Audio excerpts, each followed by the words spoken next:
Good morning student. पहले मैं विद्युत रसायन क्या है, इसकी सेल की बनावट, इसके प्रकार मैं पहले बता चुका हूँ। ये सारा मैं पहले करा चुका हूँ बेटे। विद्युत अपघटनी सेल, इसके बारे में मैं पहले पिछली बार वीडियो जो बनाई है उसमें समझा चुका हूँ। इसकी देखो बनावट में मैं बता चुका हूँ, आपको पहले भी बताया है। इलेक्ट्रोलाइटिक सेल के बारे में मैंने बताया है, जिसमें विद्युत ऊर्जा को रासायनिक ऊर्जा में बदला जा सकता है। नेक्स्ट देखो, ये मैं पहले बता चुका हूँ सारा कि इसमें एक कंटेनर ये होता है बेटा, एक कंटेनर ये है, एक कंटेनर ये है। इस कंटेनर में हमने जिंक सल्फेट का सॉल्यूशन लिया, इसमें कॉपर सल्फेट का, और इसमें हमने एक लवण सेतु डाल दिया जिसको हम सॉल्ट ब्रिज के नाम से जानते हैं। यहाँ हमने एक वोल्ट मीटर लगा दिया।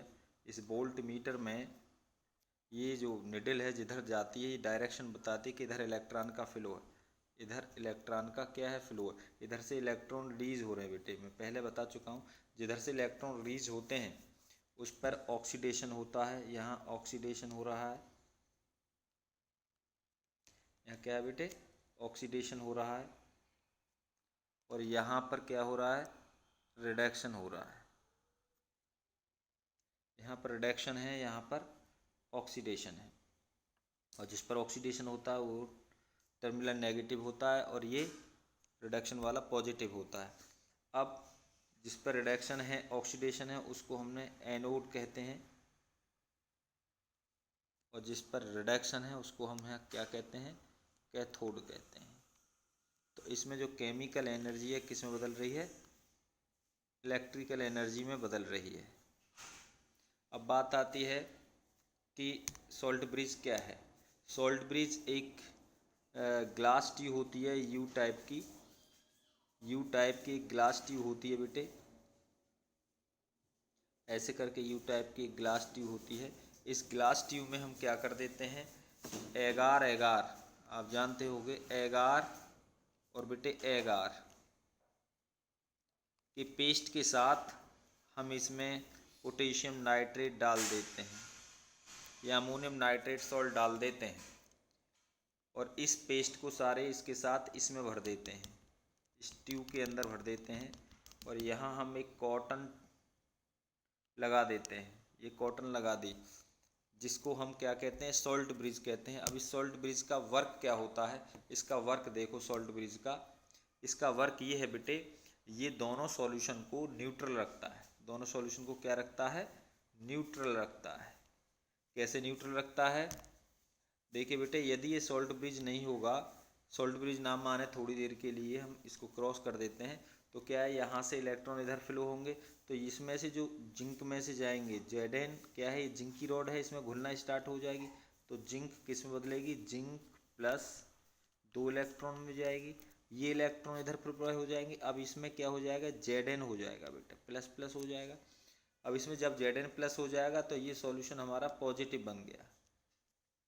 और इधर क्या है कि कॉपर जो आयन है इस सॉल्यूशन के अंदर, वो कॉपर आयन इस पर चले जाएंगे इलेक्ट्रॉन से रिएक्शन करके। देखो कॉपर प्लस प्लस था इसमें, और 2 इलेक्ट्रॉन जिंक से ले लिए इसने उधर से आगे, तो ये कॉपर प्लस बन गया। ये कॉपर इस पर आ जाएगा तो यहाँ पर सल्फेट ज़्यादा हो जाएगा, तो ये नेगेटिव सॉल्यूशन बन जाएगा। तो जब ये नेगेटिव सॉल्यूशन बन जाएगा तो क्या होगा, यहाँ से इलेक्ट्रॉन इधर फ्लो होना क्या हो जाएंगे, बंद हो जाएंगे।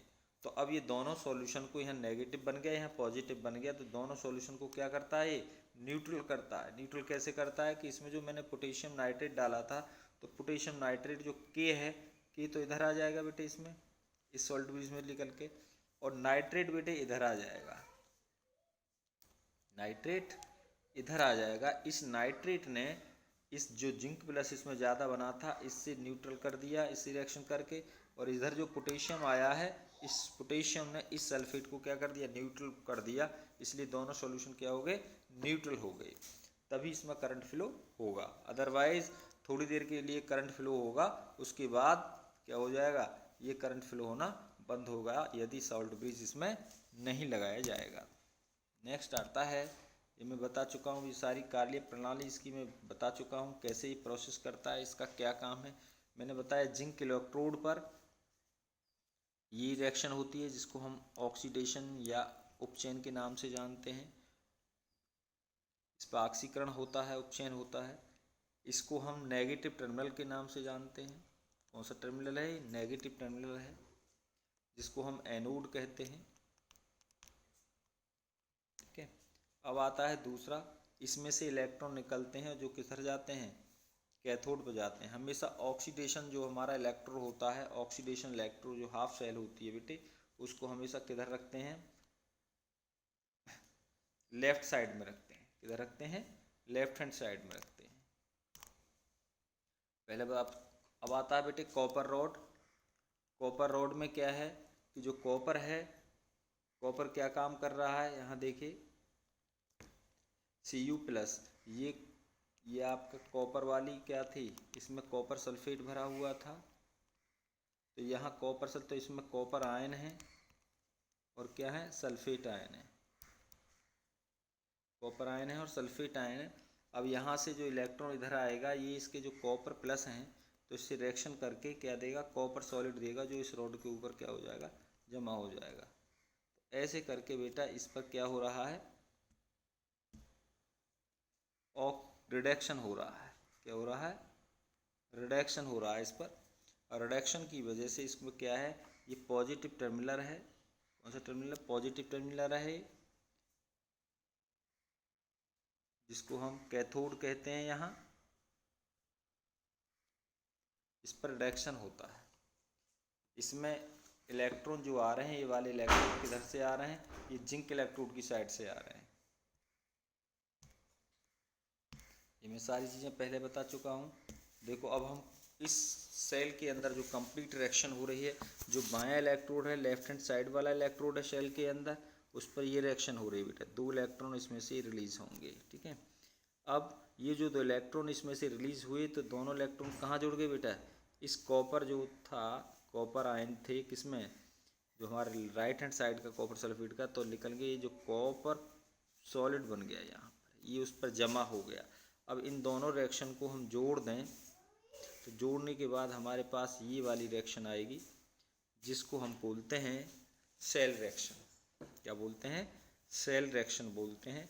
इस पर ऑक्सीडेशन हो रहा है, जो नेगेटिव टर्मिनल का काम कर रहा है, जिसको हम एनोड कह रहे हैं। ये पॉजिटिव टर्मिनल है, जिसको हम क्या कह रहे हैं? कैथोड कह रहे हैं। नेक्स्ट है, अब इस गैल्वेनिक सेल को हम, जो इलेक्ट्रोड हैं, उनको हम कैसे डिनोट करते हैं? डिनोट करना सेल को, गैल्वेनिक सेल को डिनोट करना। अभी मैंने आपको बताया है कि ये आपकी एक सेल है। ये लेफ्ट हैंड साइड में कौन सी सेल होती है? हमेशा लेफ्ट हैंड साइड में अर्ध सेल ऑक्सीडेशन होती है और राइट हैंड साइड में रिडक्शन सेल होती है। अब इसमें हमने जिंक डाल दिया, इसमें हमने कॉपर डाल दिया, यहाँ हमने साल्ट ब्रिज लगा दिया, यहाँ से हमने इसको गैल्वेनोमीटर द्वारा जोड़ दिया। ठीक है, यह आपकी गैल्वेनिक सेल बन गई। अब इसको हमें डिनोट करना है। अब इसमें हमारा जिंक सल्फेट का सॉल्यूशन है। किसका सॉल्यूशन है? जिंक सल्फेट का सॉल्यूशन है। और इसमें किसका सॉल्यूशन है बेटे? कॉपर सल्फेट का सॉल्यूशन है। ठीक है। अब हमें इसको डिनोट करना है। जिंक सल्फेट में जिंक को डाल दिया, कॉपर सल्फेट में कॉपर को डाल दिया। तो अब हम कैसे इसको डिनोट करते हैं? इस सेल को हम कैसे लिखते हैं? देखो जिंक सॉलिड है, तो जिंक को मैंने किस में डाला? लेफ्ट हैंड साइड लिख रहा हूं। देखो जेड सॉलिड को, जिंक रॉड को मैंने डाला जिंक आयन में। जिंक आयन का मतलब जिंक सल्फेट में, ये हो गया। और राइट हैंड साइड को कैसे लिखते हैं बेटे? राइट हैंड साइड इलेक्ट्रोड को, कॉपर को मैंने किस में डाला? कॉपर आयन, कॉपर सल्फेट में डाला। ये दोनों इलेक्ट्रोड हो गए हमारे, left hand side electrode, right hand side electrode. इस पर ऑक्सीडेशन हो रहा है, इस पर क्या हो रहा है? रिडक्शन हो रहा है। इसको मैंने एनोड कहते हैं, इसको हम कैथोड कहते हैं। अब इन दोनों हाफ सेल को, ऑक्सीडेशन हाफ सेल और रिडक्शन हाफ सेल को, जो इलेक्ट्रोड मैंने लिखे हैं, इसको डिनोट ऐसे व्यक्त करते हैं। और दोनों को मैं क्या कर दूं, सॉल्ट ब्रिज के थ्रू जोड़ दूं। सॉल्ट ब्रिज का मतलब सॉल्ट ब्रिज को हम दो पैरेलल लाइन द्वारा दिखाते हैं। अब इसको मैं कैसे जोड़ सकता हूं, देखिए जिंक को डाला जिंक आयन में, अब इसको पैरेलल लाइन द्वारा मैंने जोड़ दिया, और कॉपर आयन में डालते हैं हम कॉपर रॉड को। देखिए ये लेफ्ट हैंड साइड हो गई और ये राइट हैंड साइड इलेक्ट्रोड हो गया। इस पर रिडक्शन होता है और इस पर क्या होता है बेटे, ऑक्सीडेशन होता है। तो ये सेल डिनोट है, हम पूरी सेल को ऐसे डिनोट करते हैं। कोई भी सेल बनाया, जिंक को जिंक सल्फेट में डाल दिया और कॉपर को कॉपर सल्फेट में डाल दिया। आप ये देखें, देखो यहाँ पर जिंक को जिंक आयन में डाला हुआ है, कॉपर को कॉपर आयन में डाला हुआ है, ये कॉपर इलेक्ट्रोड आ गया। ये सिल्वर इलेक्ट्रोड, सिल्वर को सिल्वर में डाला हुआ है, सिल्वर सल्फेट में डाला हुआ है। अब ये हाइड्रोजन इलेक्ट्रोड हो गया। देखो प्लेटिनम को किस में डाला है, प्लेटिनम हाइड्रोजन ये इलेक्ट्रोड है, इसको देखो हाइड्रोजन आयन HCl में डाला हुआ है, हाइड्रोजन आयन में डाला हुआ है। ठीक है, अब इन दोनों से सेल बनानी है मुझे, तो इन दोनों को किससे जोड़ दूंगा मैं, पैरेलल लाइन से जोड़ दूंगा, जिसको हम सॉल्ट ब्रिज को डिनोट करता है। ये किसको डिनोट करता है, सॉल्ट ब्रिज को, लवण सेतु को शो करता है। नेक्स्ट आता है, मैं बता चुका हूँ अभी, डेनियल सेल या ग्लेमिक सेल। अब देखो इसको हमने निम्न प्रकार से प्रदर्शित किया, जिंक को जिंक सल्फेट में डाला। अब एक जिंक सल्फेट का सॉल्यूशन कितना है, 1 मोलर का है। अब इसको मैंने सॉल्ट ब्रिज से जोड़ दिया, किसको, कॉपर को। कॉपर किस में डाला, कॉपर को कॉपर सल्फेट के विलयन में डाला 1 मोलर के में, तो ये आपकी सेल बन गई पूरी। अब लेफ्ट हैंड साइड सेल है, लेफ्ट हैंड साइड में क्या होता है, इलेक्ट्रॉन रिलीज होते हैं, ये नेगेटिव टर्मिनल होता है, मैंने पहले बता चुका हूँ। और इसे क्या कहेंगे हम, जिंक को जिंक सल्फेट में डाला, ये एनोड का काम करता है, और क्या होता है, इस पर ऑक्सीडेशन होता है। इधर राइट हैंड साइड जो कॉपर वाला है, ये क्या है, पॉजिटिव टर्मिनल होता है बेटे, जिसको हम कैथोड कहते हैं। इस पर क्या होता है, रिडक्शन होता है। और दोनों सेलों को किससे जोड़ दिया मैंने, सॉल्ट ब्रिज से जोड़ दिया, दोनों इलेक्ट्रोड को। नेक्स्ट है,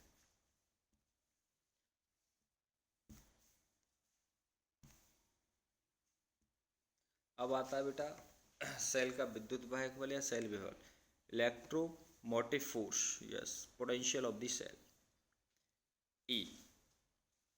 किसे नोट करते हैं हम, ई से नोट करते हैं। तो आपने ये देखा होगा, जब किसी धातु रॉड को उसी के विलयन में डुबाया जाता है, मान लो जिंक है, तो जिंक को मैंने जिंक सल्फेट के ही विलयन में डुबाया,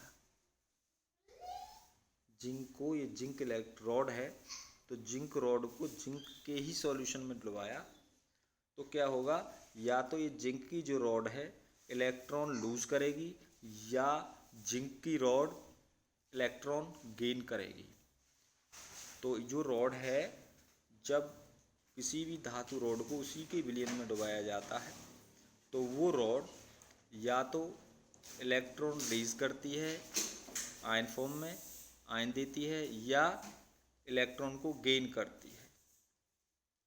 तो इस वजह से मान लो ये क्या है कि Zn है, और इसने Zn आयन दिए और 2 इलेक्ट्रॉन आ गए, तो जो जिंक आयन है बेटे वो प्लस प्लस फॉर्म में इसके ऊपर आ गया। ये जो जिंक आयन बने हैं, ये प्लस प्लस इस रॉड के चारों तरफ आ गया, और इसने ये इलेक्ट्रॉन जो रिलीज किए हैं ये वाले, ये इलेक्ट्रॉन इसके ऊपर आ गए, ये नेगेटिव आ गया इस पर। तो इसमें क्या है कि इस सॉल्यूशन के अंदर और रॉड के अंदर एक 2 परत बन गई, तो एक स्तर बन गया, एक लेयर, डबल लेयर बन गई इलेक्ट्रिकल, जिस कारण से इसमें पोटेंशियल आ गया। क्या आ गया, पोटेंशियल आ गया, विद्युत विभव पैदा हो गया। विद्युत विभव का मतलब है pressure of the electron, pressure of the charge. तो इसमें क्या है कि इसमें विलयन में और रॉड दोनों के बीच में एक आयन की परत बन गई, आवेश की एक परत बन गई। इस आवेश की परत है, जिससे क्या हो जाता है, एक पोटेंशियल आ जाता है। इस पोटेंशियल को विभव आ जाता है, इस विभव को हम क्या कहते हैं, इसका इलेक्ट्रोड पोटेंशियल कहते हैं। तो सबसे पहले तो हमें विभव समझना चाहिए, जो फिजिक्स में पढ़ाया जाता है कि विभव क्या है, एक प्रेशर ऑफ द इलेक्ट्रॉन। तो यहाँ पर क्या है, देखिए यहाँ पर प्रेशर क्या है, इलेक्ट्रॉन का कम है, यहाँ पर प्रेशर इलेक्ट्रॉन का ज़्यादा है। तो ये दो परत बनने की वजह से इनमें एक डिफरेंस आ गया बिलियन में और जो है रॉड के बीच में, जिसे हमने क्या कहा, इलेक्ट्रो पोटेंशियल कहा, सेल पोटेंशियल कहा। क्या कहा, सेल पोटेंशियल कहा, अर्थात इलेक्ट्रोड पोटेंशियल कहा। अब इलेक्ट्रोड पोटेंशियल हमें सेल का निकालना है। तो दो अर्ध सेल थी बेटे हमारे पास, एक अर्ध सेल ये थी ऑक्सीडेशन सेल, एक अर्ध सेल ये थी जिसको रिडक्शन सेल, और दोनों को हमने सॉल्ट ब्रिज के द्वारा जोड़ दिया। तो इसका और एक सेल ये थी, तो इसका इलेक्ट्रोड पोटेंशियल और इसका इलेक्ट्रोड पोटेंशियल, हमें इस पूरी सेल का पोटेंशियल निकालना है। तो सेल का पोटेंशियल बराबर ईएमएफ बराबर सेल का, अब देखो राइट माइनस लेफ्ट होता है, ये तो नेगेटिव होता है और ये पॉजिटिव होता है। तो इस वाली अर्ध सेल का पोटेंशियल माइनस इस वाली सेल का पोटेंशियल, तो कैथोड इलेक्ट्रोड का पोटेंशियल माइनस एनोड का पोटेंशियल। अब इसको हम लिखते कैसे हैं, ये देखिए हम कैसे लिखेंगे। तो सेल का potential equal to electrode potential right hand side, right hand side क्या है, कॉपर है बेटे, उसका हमें रिडक्शन पोटेंशियल ही लेना है। क्या लेना है, रिडक्शन पोटेंशियल, और ये कॉपर में बदल रहा है, ये रिडक्शन पोटेंशियल है उसका, माइनस देखो ऐसे डिनोट कर देना, कॉपर प्लस प्लस इतना, माइनस पोटेंशियल किसका लेते हैं, जिंक का, Zn किस में बदल रहा है, Zn बदल रहा है। लेकिन ये ध्यान रखना है कि दोनों के रिडक्शन ही लेने हैं, ऑक्सीडेशन किसी का नहीं लेना। मान लो एक ऑक्सीडेशन हो जाए, रिडक्शन, तो ये आपस में कैसे हो जाएंगे, अनलाइक हो जाएंगे, ये आपस में लेस नहीं होंगे। तो ऐसे करके हम क्या निकालते हैं, सेल का पोटेंशियल निकालते हैं। ये क्या है, ये हमारे इलेक्ट्रोड पोटेंशियल है।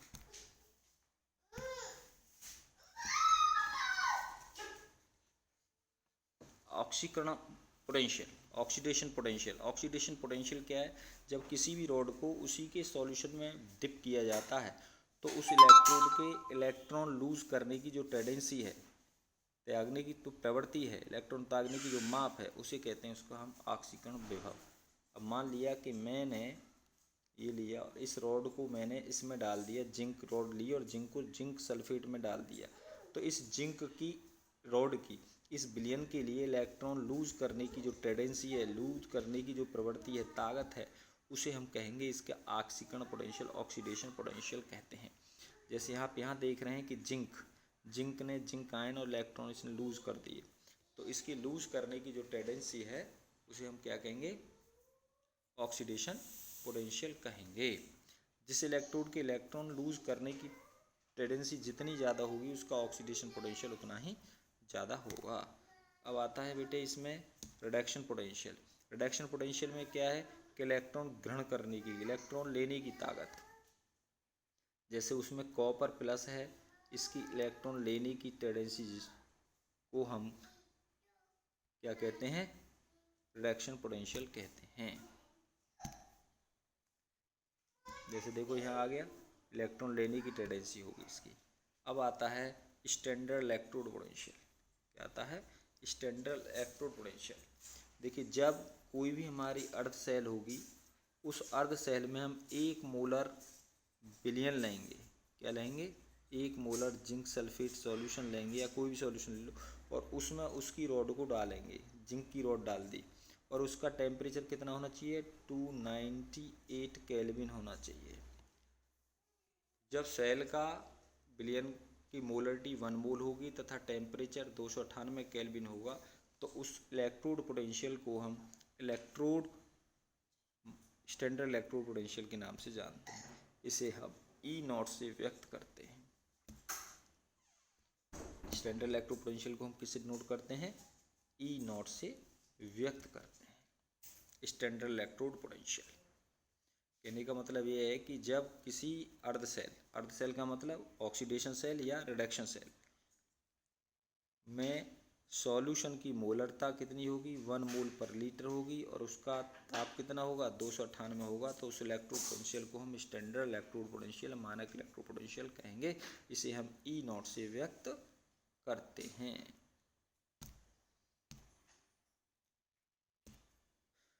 देखो इलेक्ट्रोमोटिव पोटेंशियल में पहले बता चुका हूँ आपको, ये वाला भी बताया है मैंने, कैथोड माइनस एनोड। पीछे बताया है कैथोड मतलब कॉपर का electrode potential minus zinc electrode का इलेक्ट्रोड ऑक्सीडेशन पोटेंशियल, ये मैं पहले बता चुका हूँ। अब आता है पोटेंशियल डिफरेंस। अब हम डेफिनेशन की बात करते हैं कि डेफिनेशन कैसे करेंगे ईएमएफ की, इलेक्ट्रोमोटिव फोर्स की। जब सेल में से इलेक्ट्रिसिटी, जब सेल हमने बना ली और सेल में से धारा मतलब प्रवाहित ना हो रही हो, क्या ना हो रही हो, धारा प्रवाहित ना हो रही हो, तो इलेक्ट्रोड पर जो उत्पन्न विभव का अंतर है उसे हम ईएमएफ कहते हैं। मान लिया ये सेल हमने बना दी, जैसे आप बैटरी है और बैटरी में से आप करंट को नहीं ले रहे हैं, तब इन दोनों के पोटेंशियल डिफरेंस को हम क्या कहेंगे, ईएमएफ कहेंगे। और जब इसमें से हम करंट ले रहे हैं, जब सेल में से हम करंट ले रहे हैं, तब इनके इलेक्ट्रो पोटेंशियल डिफरेंस को हम क्या कहेंगे, पोटेंशियल डिफरेंस के नाम से जानेंगे। क्या कहेंगे, पोटेंशियल डिफरेंस के नाम से जानेंगे। अब मान लो उस सेल में से हम क्या ले रहे हैं, करंट ले रहे हैं, तो उनके जो इलेक्ट्रो पोटेंशियल डिफरेंस है उसको हम विभवांतर कहेंगे। और जब हम उसमें से करंट नहीं ले रहे हैं तब हम उसको क्या कहेंगे, ईएमएफ कहेंगे, इलेक्ट्रोमोटिव फोर्स कहेंगे। अब इसको हम अंतर है, ये अंतर देख लेना। सेल ईएमएफ किसे कहते हैं, ईएमएफ, और ये विभवांतर है। मैंने ईएमएफ बताया कि जब सेल में से हम करंट नहीं लेते हैं तो उसके पोटेंशियल, उनके इलेक्ट्रोड के जो डिफरेंस होता है इलेक्ट्रो पोटेंशियल का, उसे हम ईएमएफ कहते हैं। और जब करंट लेते हैं तो दोनों इलेक्ट्रोड के मतलब जो डिफरेंस होता है उसको हम विभवांतर कहते हैं। देखिए विभवांतर को हम किससे मेजर कर सकते हैं, वोल्ट मीटर से मेजर कर सकते हैं, और ईएमएफ को हम पोटेंशियो मीटर से मेजर कर सकते हैं। मानक इलेक्ट्रोड में हाइड्रोजन इलेक्ट्रोड में स्टैंडर्ड इलेक्ट्रोड पोटेंशियल मैंने बताया था, उसमें इलेक्ट्रोड स्टैंडर्ड पोटेंशियल में हम बताएंगे आपको hydrogen electrode potential. Standard hydro electrode potential क्या है कि हमने क्या है बेटे, हमने एक ये बीकर ले लिया, ऐसे करके यहाँ एक रॉड ले ली, यहाँ से हमने यहाँ पर एक प्लेटिनम का ये वायर लगा दी। सॉरी दोबारा बता रहा हूँ, आगे देख रखिए फिगर में ही बता देता हूँ। ये स्टैंडर्ड हाइड्रोजन इलेक्ट्रोड पोटेंशियल है। देखिए यहाँ पर ये कांच की नली है, इसमें HCl का सॉल्यूशन है, ये 1 मोलर HCl है, क्योंकि स्टैंडर्ड लेना है तो 1 मोलर लेना है। टेम्परेचर कितना लेना है, 298 केल्विन लेना है, और प्रेशर कितना लेना है, 1 बार लेना है। मैंने बताया था जब किसी भी रॉड को उसी के सॉल्ट के विलयन में डालते हैं तो यहाँ पर क्या है, HCl है, HCl में H2 डालेंगे तो यहाँ से हाइड्रोजन गैस पास की, कौन सी गैस है, हाइड्रोजन गैस पास हो रही है, HCl में आ रही है। और ये आपकी कांच की नली है जिसमें ये प्लेटिनम का वायर लगा हुआ है, ये लगा हुआ है प्लेटिनम का वायर लगा हुआ है, ये वाला। और ऐसे करके इसमें ये हाइड्रोजन गैस पास की, प्लेटिनम का वायर इसमें लगा हुआ है, और HCl में इसको हमने डुबो दिया।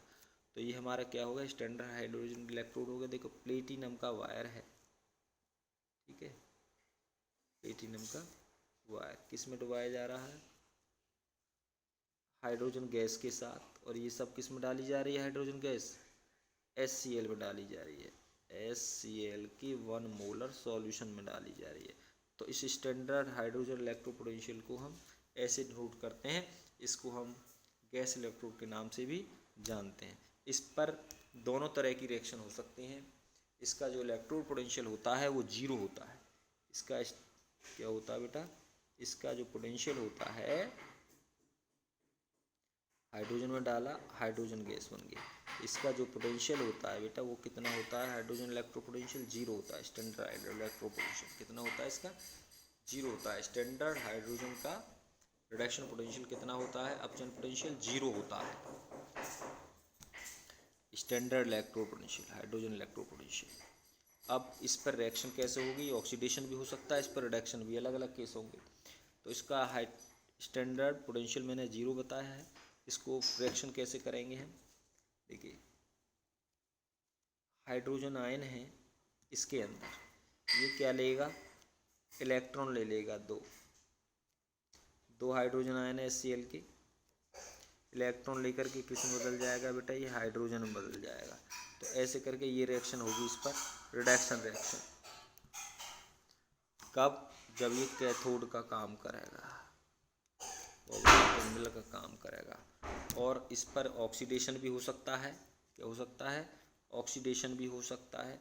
ऑक्सीडेशन में क्या है, हमारे हाइड्रोजन गैस है, हाइड्रोजन गैस पास कर रहे हैं ना, तो हाइड्रोजन गैस में से इलेक्ट्रॉन क्या होंगे, रिलीज होंगे बेटे, आयन बनेंगे, 2 इलेक्ट्रॉन इसमें से क्या हो गए, रिलीज हो गए।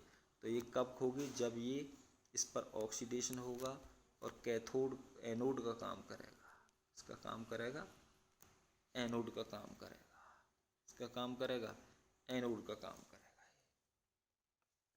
इसीलिए ये ऐसा इलेक्ट्रोड है जो ऑक्सीडेशन का भी काम करता है और रिडक्शन का भी काम करता है, इसलिए हम इसको रिवर्सेबल इलेक्ट्रोड के नाम से भी जानते हैं। पीछे थोड़ा सा मैं बता देता हूँ अभी, और बचा है तो अभी मैंने बताया, ये हाइड्रोजन इलेक्ट्रोड पोटेंशियल, इसमें एक कांच की नली होती है जिसमें प्लेटिनम का तार सील रहता है और प्लेटिनम तार पर लेपित प्लेटिनम की पत्ती फॉयल लगी रहती है। अब इसको एक बीकर में हम 1 मोलर HCl विलयन लेते हैं, उसमें हम HCl गैस पास करते हैं, ड्रम में हम क्या करते हैं, उसमें H2 गैस एक बार पर हम एक बार प्रेशर पर क्या करते हैं, पास करते हैं। इस इलेक्ट्रोड का जो पोटेंशियल होता है बेटा जीरो होता है। अब इसको डिनोट कैसे करते हैं, अभी मैंने बताया है, प्लेटिनम वायर को हाइड्रोजन गैस पास की एक बार पर, किस में की, HCl के सॉल्यूशन में की। इस पोटेंशियल कितना होता है, जीरो होता है। अब ये रिडक्शन दिखा रहा है, रिडक्शन, जब इस इलेक्ट्रोड पर क्या होता है, रिडक्शन होता है तो ये रिएक्शन होगी, और जब ऑक्सीडेशन होता है तो जस्ट इसकी उल्टी हो जाएगी। तो ऑक्सीडेशन और रिडक्शन दोनों क्या होते हैं, एक दूसरे के उल्टे होते हैं, ये मैं बता चुका आपको। अब क्या है,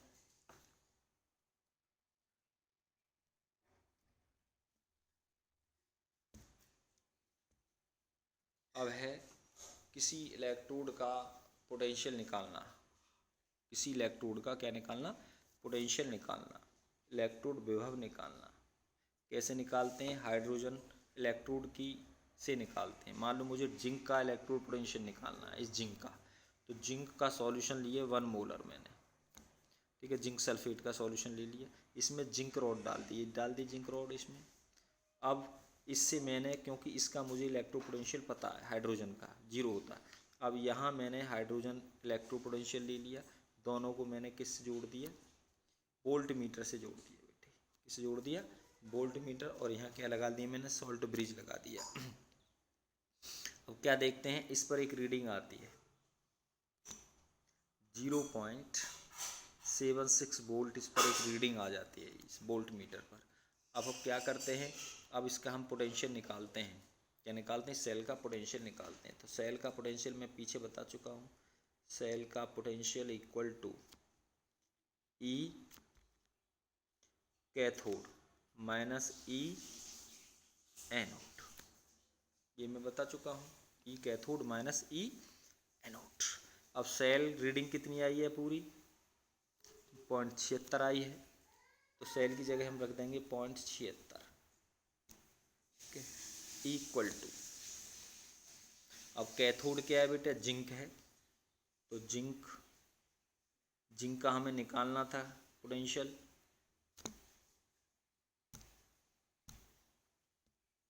मैं बताया था इसकी रीडिंग कितनी आई है ये तो हमें निकालना है सेल का पोटेंशियल। तो सेल का पोटेंशियल इक्वल टू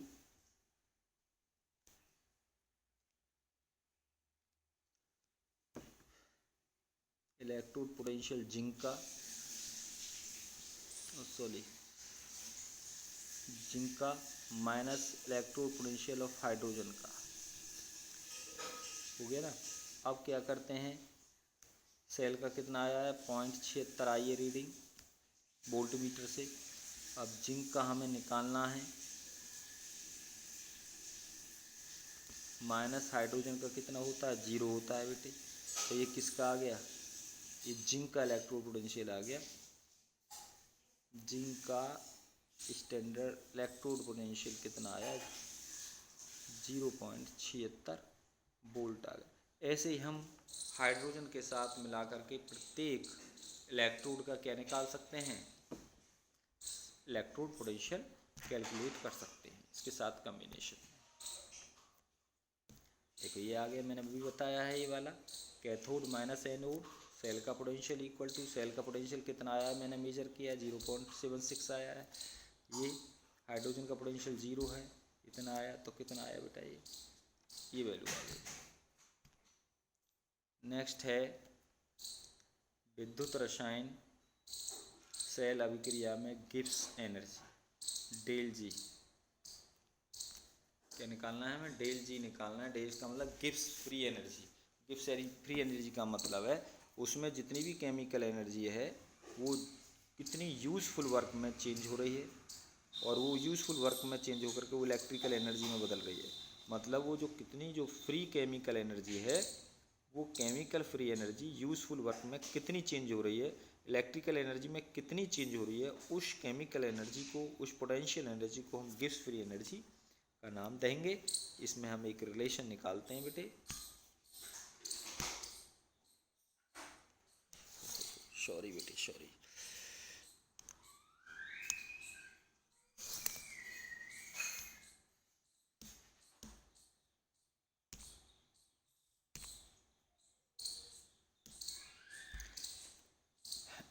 तो 1 सेकंड में विद्युत का कार्य कुल प्रवाहित आवेश तथा विद्युत विभव के गुणनफल के बराबर होता है।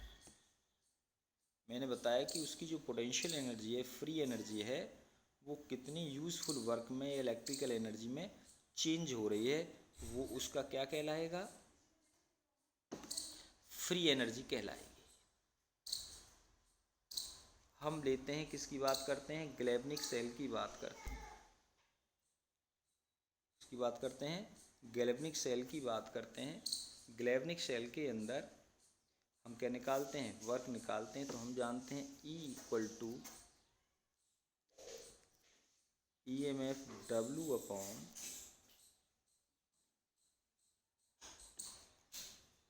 Q। तो कहने का मतलब Q मतलब पर क्यूलाम चार्ज प्रवाहित होने में उसे कितना वर्क डन चेंज करना पड़ा, उसे क्या कहेंगे हम, EMF कहेंगे, उसका E कहेंगे, इलेक्ट्रोमोटिव फोर्स कहेंगे। अब हम Q इक्वल टू कितने इलेक्ट्रॉन आदान प्रदान हुए हैं, मान लो N इलेक्ट्रॉन उसमें से निकल रहे हैं और L इलेक्ट्रॉन क्या हो रहे हैं, ऑक्सीडेशन रिडक्शन में जुड़ रहे हैं। तो इसमें हमने N इलेक्ट्रॉन, और एक इलेक्ट्रॉन पर कितना चार्ज होता है, F फैराडे होता है, तो NF कह दिया। F का मतलब है फैराडे, और फैराडे का मतलब होता है 96500 कूलाम बेटे। एक फैराडे का मतलब 96500 कूलॉम चार्ज होता है। तो कुल चार्ज कितना प्रवाहित किया, NF। यदि एक इलेक्ट्रॉन है तो एक इतने कूलम, 965 और 2 कूलम है तो 2 की मल्टीप्लाई 3 है, 3 इलेक्ट्रॉन निकल रहे हैं तो 3 की मल्टीप्लाई। तो मैं क्या कर दूँ यहाँ से कुल वर्क निकाल दूँ। तो W इक्वल टू कितना कार्य हुआ, तो E Q हुआ। Q की जगह मैंने क्या रख दिया, NF रख दिया बेटा। क्या रख दिया, NF रख दिया। तो किया गया कार्य कितना आ गया, तो W equal to useful work कितना हुआ, NFE हुआ, NFE हुआ। जहाँ F क्या है, फैराडे है, फैराडे का मतलब 96500 कूलाम हो गया। तो ये यूज़फुल वर्क में चेंज हुआ। तो वहाँ पर जो ये यूज़फुल वर्क है ये किसके बराबर है, फ्री एनर्जी के बराबर है, डेल जी के बराबर है।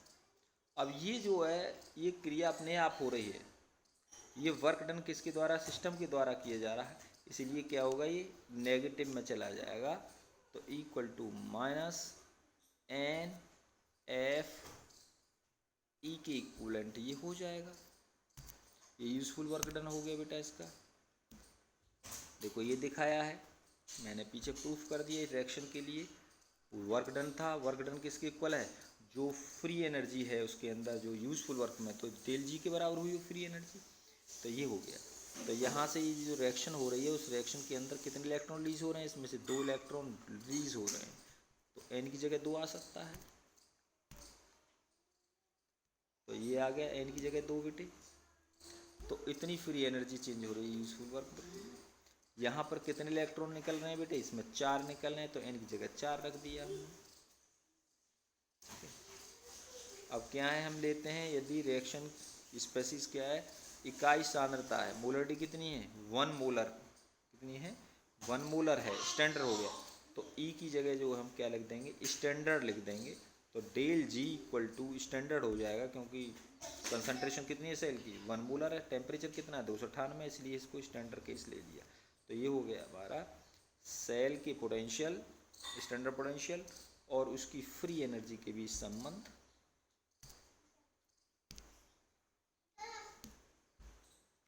तो ये रिलेशन है, इस रिलेशन को याद रखना है।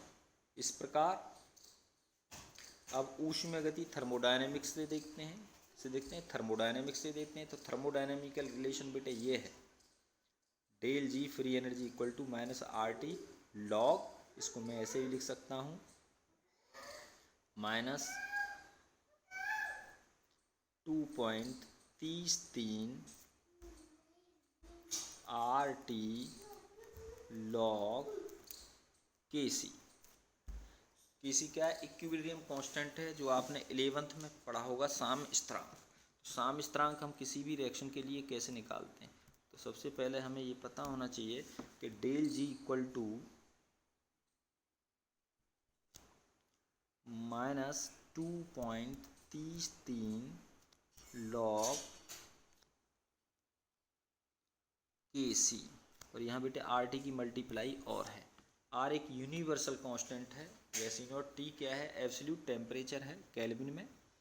तो ये ऐसे करके हम क्या निकाल सकते हैं, फ्री एनर्जी निकाल सकते हैं। के सी इक्विलिब्रियम कांस्टेंट है सेल का, सेल रिएक्शन होती है कैसे होगा के सी, अभी मैंने आपको बताया है कि जेड एन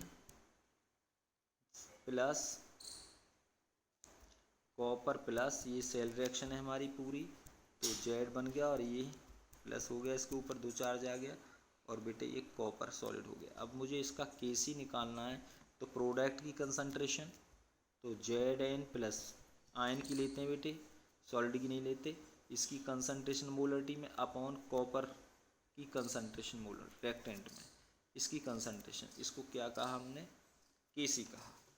या यहाँ पर ऑक्सीडेशन की कंसंट्रेशन या रिडक्शन की कंसंट्रेशन, यहाँ पे ये भी आ सकता है एनोड की कंसंट्रेशन अपॉन कैथोड की कंसंट्रेशन, हम ये भी कर सकते हैं। तो इस प्रकार हम इसको पूरे को लिख सकते हैं कि del G equal to galvanic cell के लिए माइनस 2.33 आर टी लॉग,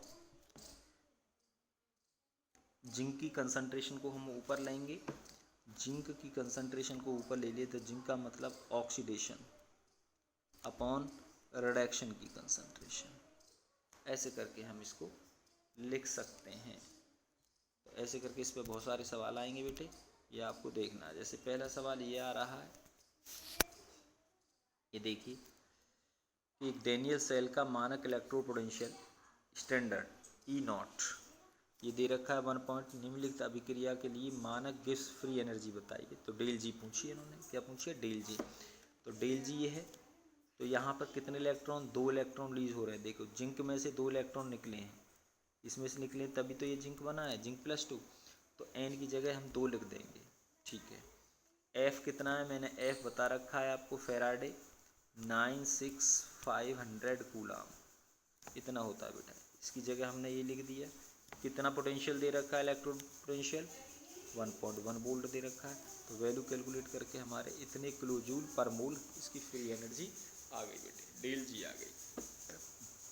आपको ये सॉल्यूशन करने हैं, पार्ट प्रश्न करने हैं 3.4, 3.5, 3.6। थैंक्स बेटे।